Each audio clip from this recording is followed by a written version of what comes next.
This is the human perspective one. This sees the animal for the animal. Communicating with other species, and so there's 1A is projecting version of the dog onto the dog, so they're not actually, the human is not picking up what the dog's stepping in, if you know what I mean. It's a really big conundrum. Species 2 is asleep.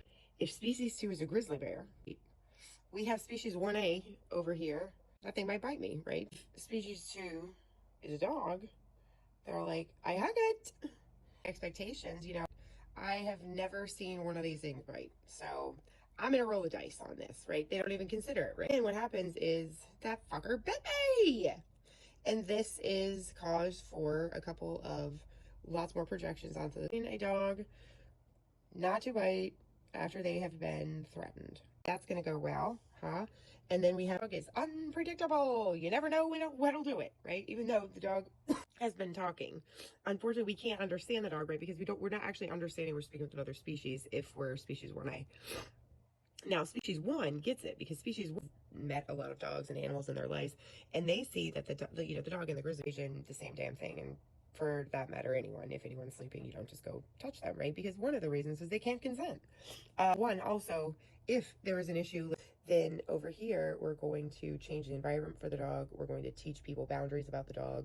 We're going to protect the dog and look out for the dog because the dog's saying, like, look, when I'm asleep, I really need people to not touch me, right? And there's a whole bunch of more stuff that goes into that, but general rule of safety, this person is like, I'm just not going to touch anything that's asleep, right?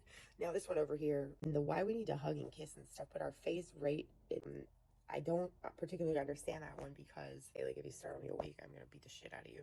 So that one, so that's interesting, right? And so, like, this person is like, oh, well, they're tired, I'm going to do something else, right?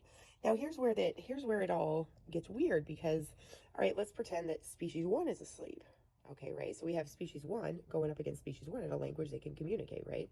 Now, we're going to probably go touch it. We're just, in the event, we're going to go touch it, right? But we're going to expect multiple things out of this. Like, I could get my ass kicked.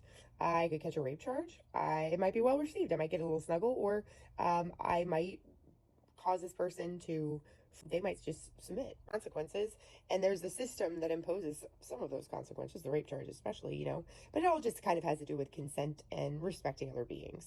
Why can human 1A accept this, but not accept the dog as an animal and base their expectations there? That's one of many things in my mind.